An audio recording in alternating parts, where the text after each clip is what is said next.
I, as commander-in-chief of the United States, intend to use our military to protect our own border. That is controversial. Would you treat the cartels as terrorists?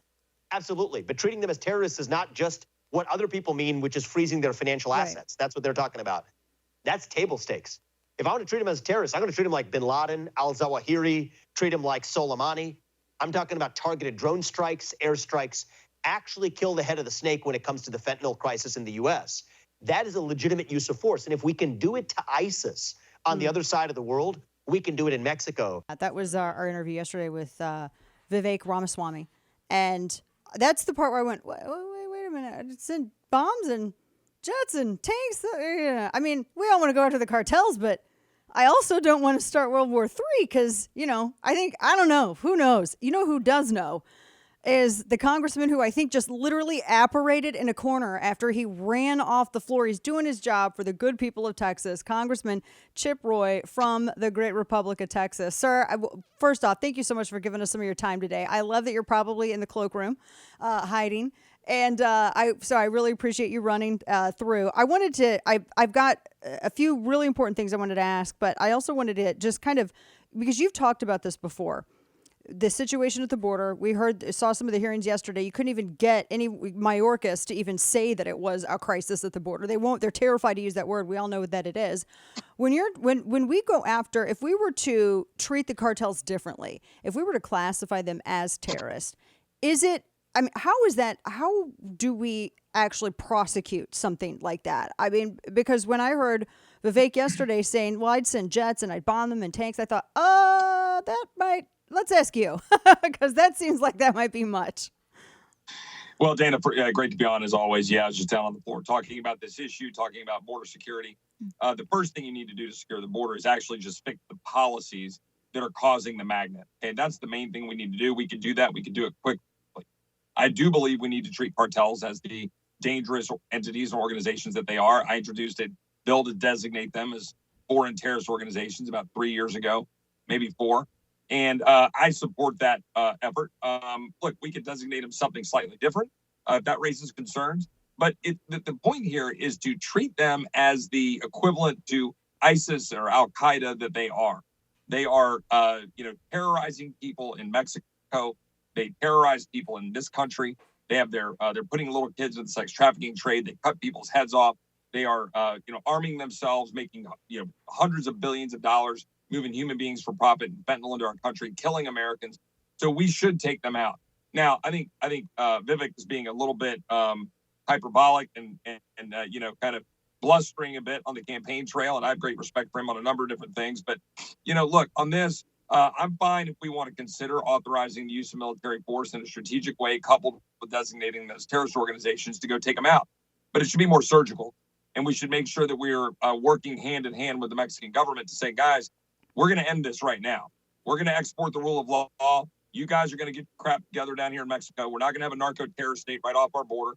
We're going to have clear delineation between us and you. But, we're going to be working with you to restore the rule of law here. I think we should do that. I think we should pretty much tell Mexico that we're going to do that.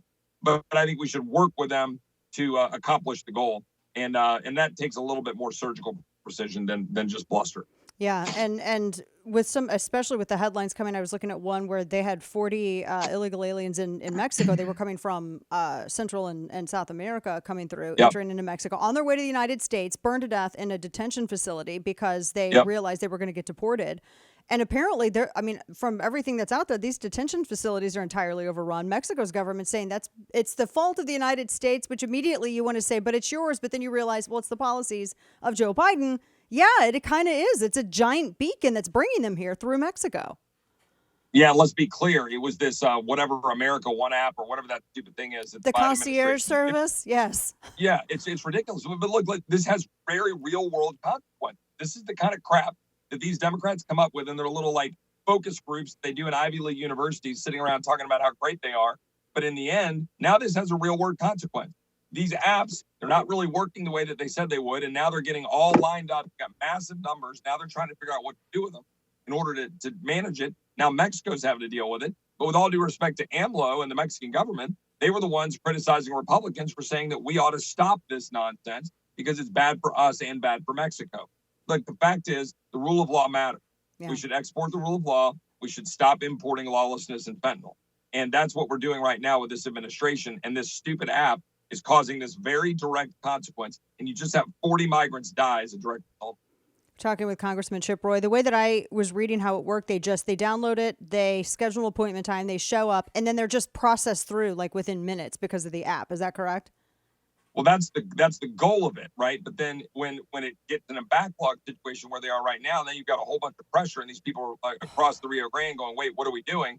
And then you've got a crisis building over on the other side of the river. And by the way, by doing this app, they're basically end running the whole point of our law, which is that if you're coming to the United States, you're supposed to come to a port of entry, claim asylum because you're saying that I have a credible fear of persecution for my religious or political beliefs. I'd like asylum in the United States. Then we're supposed to make a determination of that. We're supposed to adjudicate the claim and then figure out what we can do on a temporary basis or whether you're going to get a permanent status here because you can't go back home safely. But we don't do that, right? We only do that a little bit. Mostly we're just flooding the zone with lots of people because the Biden administration has put up a big neon sign saying, "Hey, rush our border and we'll just release you." Yeah. Talking with Congressman Chip Roy, he just came off of the floor there talking about the border. I wanted to ask you too, this story that came out just this morning of the U.S. journalist, Wall Street Journal. He's been doing, a number of different stories. I was actually reading everything under his byline over at Wall Street Journal. He was arrested by Russia. State Department now puts out this travel release that any American living in or traveling in Russia needs to depart immediately. Do you think Joe Biden's going to trade someone? I mean, does he have any other arms dealers languishing in a prison somewhere that he can trade? I don't know. How is he going to deal with this? Well, I mean, whatever he's going to do, I'm sure it's the opposite of what should be done. Look, I was just at a slightly twist on this. I was having a conversation yesterday about the energy bills. And what we're seeing right now, just yesterday on the floor, we were debating this. And I said, hey, last year, FERC passed some stupid rule about American gas pipelines literally a week before Russia invaded Ukraine. We weren't dealing with Nord Stream 2. We weren't doing the things we need to do on this side in order to pressure Putin. But then everybody runs around with their little blue and yellow pins saying, oh, we have to go throw $100 billion at Zelensky in Ukraine. If we want to actually win this war, let's go win it by using political pressure here, by opening up American oil and gas, by telling our NATO allies and our EU allies generally, you guys need to treat this as the war as you say it is and do what you need to do, and then ask us to come supplement. But don't ask us to just write a check to Ukraine. We're doing it all backwards, and that actually empowers Putin. Our energy policies by this administration are empowering Putin. We'll see what the president does here. But again, they're doing everything backwards. Yeah, speaking of the empowering Putin, the petrodollar pretty much done now. And then news now with Brazil working with China. It gets ever so much closer. Well, this is actually really important, right? Because this is what I've been saying about our border policies and our lack of engagement in the Western Hemisphere. China is getting a foothold in the Western Hemisphere, and we're not doing anything about it. Again, we should be pushing south, working with our southern neighbors to have a massive free enterprise zone here that is built around American greatness and the U.S. dollar. Instead, we're allowing China to penetrate the Western Hemisphere and, more importantly, penetrate our own border and endangering us. We just saw some Chinese nationals that were caught crossing the border 2 weeks ago. That's putting aside the fentanyl and all the espionage and things that are going on with Chinese having a foothold in the Western Hemisphere. Wow. I mean, it's just we've got to course correct. Last question for you, Congressman. I know you're busy. We appreciate you diving into the cloakroom there while you're coming off the floor. I watched your friend and colleague, Thomas Massie. People were walking by Jamal Bowman in the halls of Congress, and he was. I mean, it looked like he just looked. It looked like a Victorian freak show. He's sitting there yelling at everyone, talking about data and SROs. Thomas Massie comes by. He's very polite.